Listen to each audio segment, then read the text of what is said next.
I thought, oh, I want to be tough, you know, so I'll go down the back of the bus and start smoking with them. And that's how it happened. My parents smoked, so I thought, oh, if they can do it, so can I. So I tried it and I liked it, so I just kept on smoking.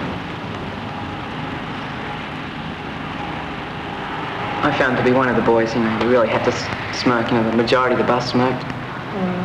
So that's how I got started. It made you feel terrific. Not the smoking bit, you know, just being down there with them made you feel good. You know, you thought you were really important and that. All the girls, you know, just to be with it sort of thing. You just went in the flat or the toilets just to have a cigarette. How does it make you feel now?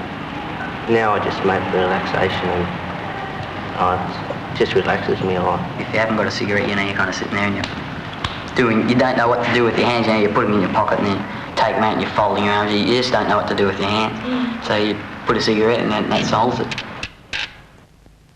We're going to use this equipment to look at what happens to the body when you smoke just one cigarette.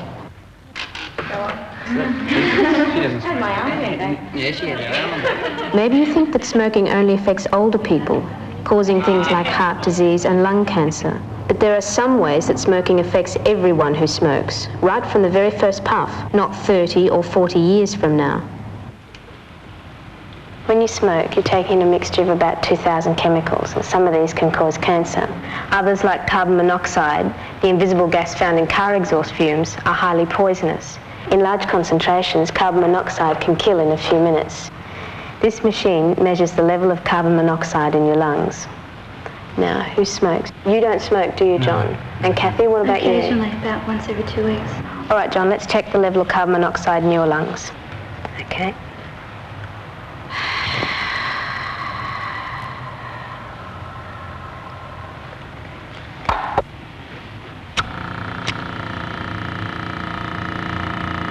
About 1%. That's normal. Now you, Kathy.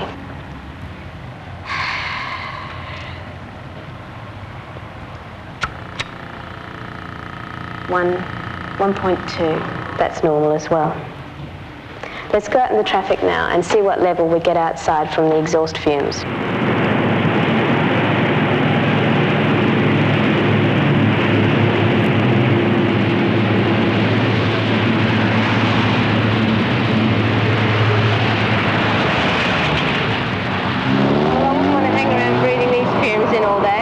For half an hour, I'm already feeling quite sick. Let's test the level and see what you get out here, okay?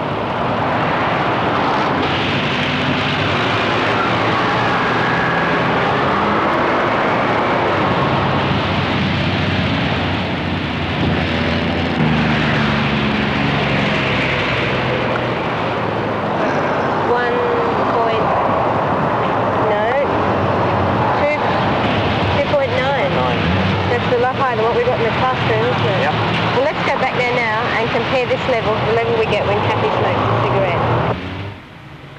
Kathy and John both had the same level yesterday, and when John went out in the traffic, he got 2.9%. So let's try now, Kathy, after smoking a cigarette.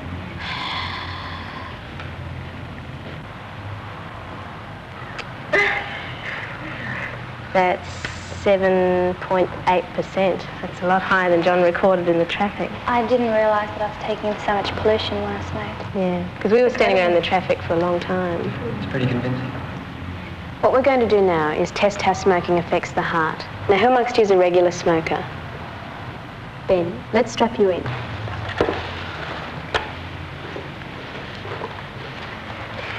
Now just sit there and breathe normally and relax. That's fine like that, okay? Let's measure your pulse rate. 64. Is that right? 64?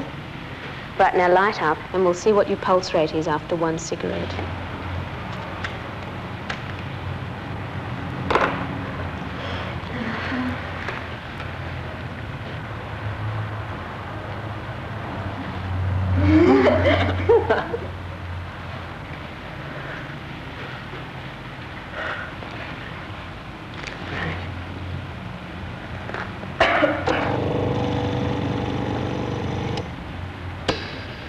...101. After smoking just one cigarette, Ben's pulse rate has increased to 101.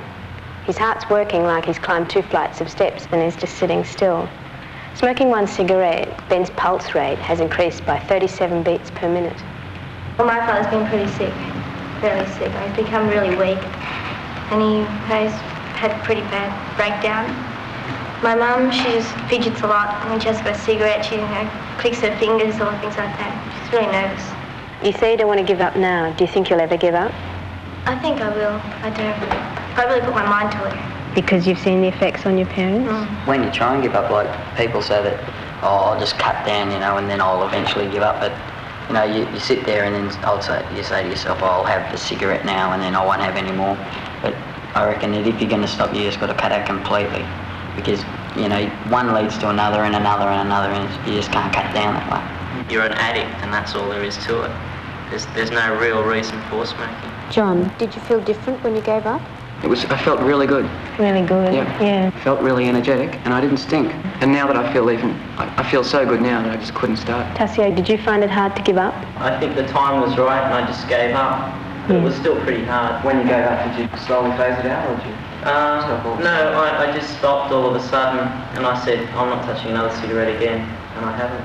If you're smoking for a short period, it was easy to give up. Yes, If you're smoking for a longer period, it really puts the pressure on. Like, I've tried to give up heaps, you know, and I don't have a cigarette all week, and then when I go out on Saturday night, you know, there's everybody smoking and people are offering you them, and it's really hard to withstand it, you know, so you just take one, and then that's it again. Yeah. You started. If you have a cigarette before sport, you're a bit shaky, you haven't got all your reflexes together. Yeah, it's really hard to gather your breath in that. Football, soccer, whatever the game is, you know, it's really, like, you're always running and you're finding it hard to get a breath, you know, and you're going, someone go down injured, you know, can't get my breath, you know, you get really tired very quickly.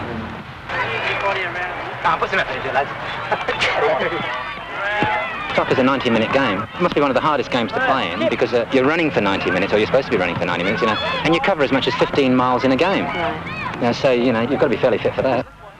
What effect does smoking have on your lungs and heart? The smoke, when it gets into the lungs, it builds up through the chemical content, like the tar and the nicotine and the carbon monoxide. So it blocks off the lungs and prevents oxygen, which provides energy to the body, actually getting through. So that's one of the major reasons why here in Australia that 9 out of 10 athletes don't smoke. And it's, you know, it's good to see the lads that, in fact, the majority of the lads here don't smoke. I mean, some of them do, but they're in the 15. Right. So do you think if you did smoke, you wouldn't be as fit? Well, we wouldn't be playing Premier League if we smoked.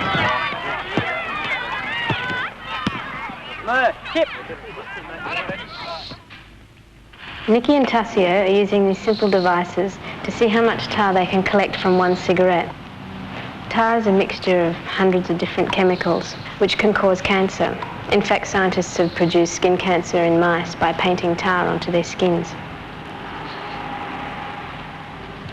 Oh, it's very dark, isn't it? It's terrible. People's lungs are like this. That's from halfway down a cigarette too, even that much. Shocking.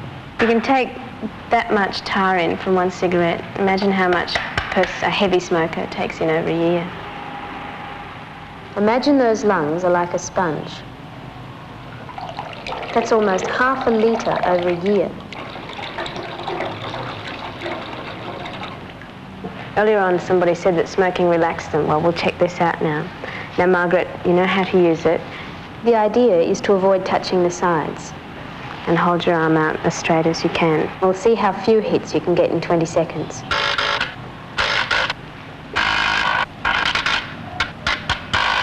That's 20. Right, that's 68 in 20 seconds. Now, light a cigarette up and have a cigarette and see how you go after that. Okay, let's see your reaction now after having a cigarette.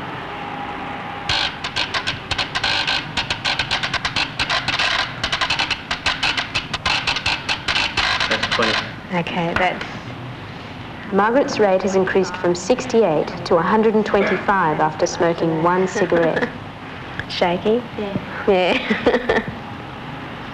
You get down to study and you're flowing along, then you want a cigarette, and then your writing changes style. You know, it's a bit more shaky. I had one before I went to an exam, and when you go to start writing, your hands just really shaky. Yeah. It's really wrecks your train of thought then. It's not the pollution, it's the trouble, it's the smoking. As we see from that test we did in the street, the amount of carbon monoxide in our lungs compared to the amount of smoke in our lungs. Yes, there's more carbon monoxide in cigarette smoke. Yeah. How did you feel about the heart pulse test, Ben? That was pretty freaky as well, because like going from 64 to 101 or something, and I only had one cigarette. Like no one's aware of these facts, but now we see that it is really true. And Kathy did that one this morning. Yeah. When it went up to 7 and she only had one cigarette, that was pretty bad. Yeah. I didn't. Yeah. Yeah. And while we've been doing it, like I've smoked a fair amount, and at football training I nearly died. I'd like to give up after seeing, the test. Do you think that you will tell any of your friends about this? Yeah. Do you think they'll listen? I think they'd have to do it to really see.